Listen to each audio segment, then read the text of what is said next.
दोस्तों, आज मैं बात करने जा रहा हूं एक ऐसे टॉपिक पर जो हर किसी के दिमाग में चल रहा है।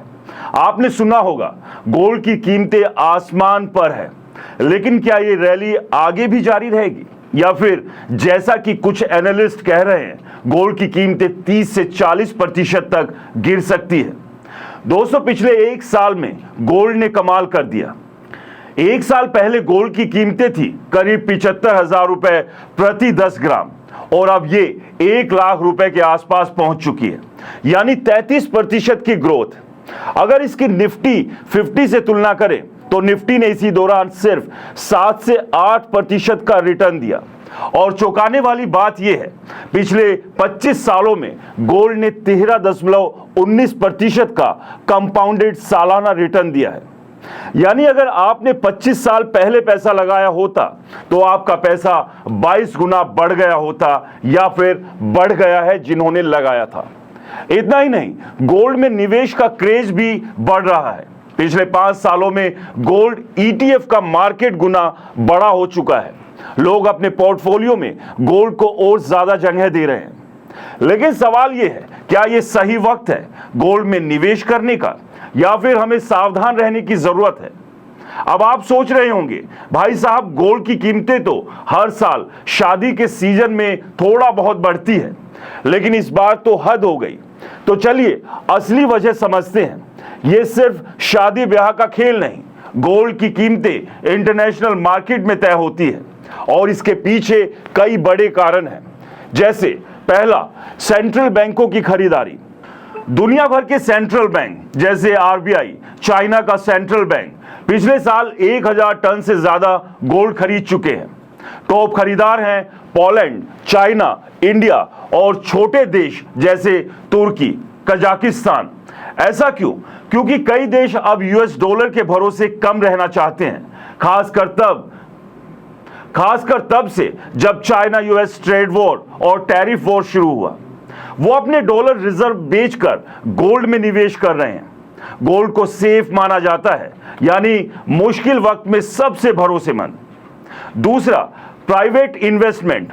गोल्ड ETF और गोल्ड कॉइन्स में निवेश भी बढ़ रहा है। पिछले 3 सालों में गोल्ड ETF की डिमांड अपने पीक पर है। लोग स्टॉक मार्केट के उतार चढ़ाव से बचने के लिए गोल्ड में पैसा लगा रहे हैं। तीसरा, इंडियन करेंसी का इंपैक्ट। इंडिया में गोल्ड की कीमतें सिर्फ इंटरनेशनल प्राइस पर नहीं, बल्कि रुपए और डॉलर के एक्सचेंज रेट पर भी निर्भर करती है। मान लीजिए इंटरनेशनल मार्केट में गोल्ड की कीमतें 5.5% बढ़ती है, लेकिन अगर इस दौरान रुपया 5% कमजोर होता है, यानी 80 रुपए से 85 रुपए प्रति डॉलर, तो इंडिया में गोल्ड की कीमतें 12% तक बढ़ सकती है। यही वजह है कि गोल्ड का चार्ट हमेशा ऊपर की ओर जाता दिखता है, जबकि USD में उतार चढ़ाव ज्यादा नजर आता है। चौथा, दुनिया में अस्थिरता। अभी दुनिया में क्या क्या चल रहा है? रूस यूक्रेन युद्ध, इजराइल गाजा तनाव, इंडिया पाकिस्तान के मुद्दे, चाइना US ट्रेड वॉर, ये सब अनिश्चितता को बढ़ा रहे हैं। जब दुनिया में अस्थिरता होती है, लोग गोल्ड को सुरक्षित निवेश मानते हैं और इसकी डिमांड बढ़ जाती है। और हां, एक मजेदार फैक्ट, शादी का सीजन गोल्ड की कीमतें बढ़ाने का बड़ा कारण नहीं है। पिछले साल ज्वेलरी की डिमांड भर में 11% कम हुई है। तो ये डिमांड सेंट्रल बैंकों और प्राइवेट इन्वेस्टर्स से आ रही है, ना कि शादी के मंडपों से। अब आते हैं उस सवाल पर जो हर किसी के दिमाग में है, गोल्ड की कीमतें वाकई 30 से 40% गिर सकती है? इसका जवाब ढूंढने के लिए हमें हिस्टोरिकल डेटा देखना होगा। सवाल यह भी है कि क्या पहले भी गोल्ड गिरा है? तो जवाब है हां, गोल्ड की कीमतें पहले भी बड़े पैमाने पर गिर चुकी है। उदाहरण के तौर पर 1980 से 2000 में गोल्ड का सबसे बेयर रन था, जब इसकी वैल्यू 61% तक गिर गई। 20 साल तक निवेशकों को कुछ खास रिटर्न नहीं मिला। 2013 से 2015 में गोल्ड की कीमतें 30% तक गिरी थी। दोस्तों, आपके मन में एक सवाल जरूर होगा कि कब गिरता है गोल्ड? गोल्ड की कीमतें आमतौर पर तब गिरती है जब दुनिया में स्थिरता आती है, यानी युद्ध, आर्थिक संकट या ट्रेड वॉर जैसे हालात कम होते हैं। लेकिन अभी तो दुनिया अनस्टेबल मोड में है। तो तुरंत गोल्ड के गिरने के चांसेस कम लगते हैं। अब बात करते हैं रिस्क फैक्टर्स की जो गोल्ड की कीमतें नीचे ला सकते हैं। पहला, अगर सेंट्रल बैंक गोल्ड खरीदना बंद कर दे या कोई दूसरी करेंसी जैसे यूरो या चीनी युआन में ज्यादा भरोसा दिखाए। दूसरा, अगर प्राइवेट इन्वेस्टर्स और रिटेल बायर्स गोल्ड की ऊंची कीमतों की वजह से खरीदारी पोस्टपोन करें। तीसरा, अगर रुपया होता है तो इंडिया में गोल्ड की कीमतें और ज्यादा गिर सकती हैं क्योंकि इंटरनेशनल प्राइस का असर एक्सचेंज रेट से बढ़ जाता है। दोस्तों, एक और बात, जब गोल्ड की कीमतें 20 से 30% तेजी से बढ़ती है जैसा अभी हुआ है, तो उसके बाद अक्सर 2 से 3 साल का स्टेग्रेशन पीरियड आता है, यानी कीमतें ना बढ़ती है ना गिरती है। ऐसा पहले भी हुआ है जब गोल्ड 30,000 60,000 के लेवल पर था।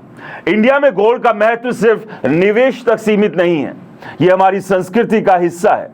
मजेदार बात यह है कि दुनिया भर में जितना गोल्ड है उसका 50% ज्वेलरी के रूप में है और इंडियन हाउस होल्ड के पास 25,000 टन गोल्ड है। यह दुनिया के टॉप 5 गोल्ड होल्डिंग देशों से भी ज्यादा है।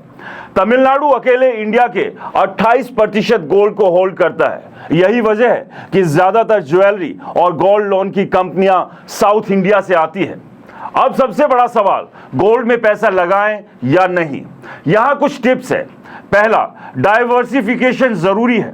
गोल्ड में निवेश करना अच्छा है, लेकिन अपना सारा पैसा सिर्फ गोल्ड में मत डालो। अपने पोर्टफोलियो को स्टॉक्स, म्यूचुअल फंड्स, एफडी और गोल्ड के बीच बैलेंस करें। दूसरा, लॉन्ग सोचें।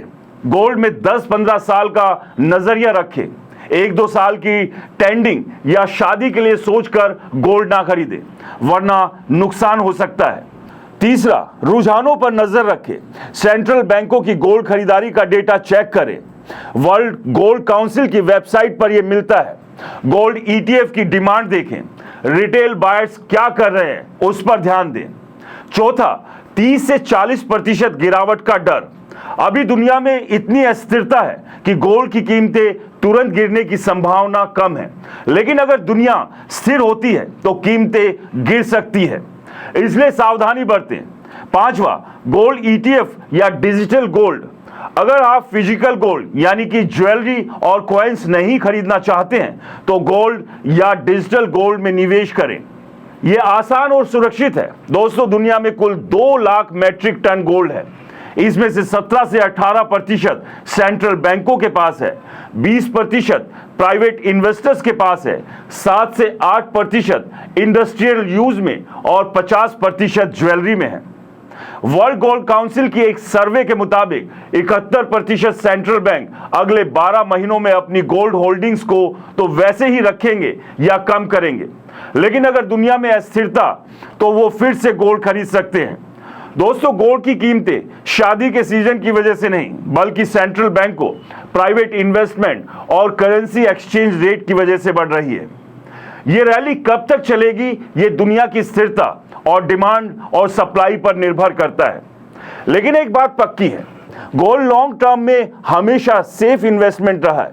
बस इसे अपने पोर्टफोलियो का 10 से 15% हिस्सा बनाएं और बाकी एसेट्स में बैलेंस रखें।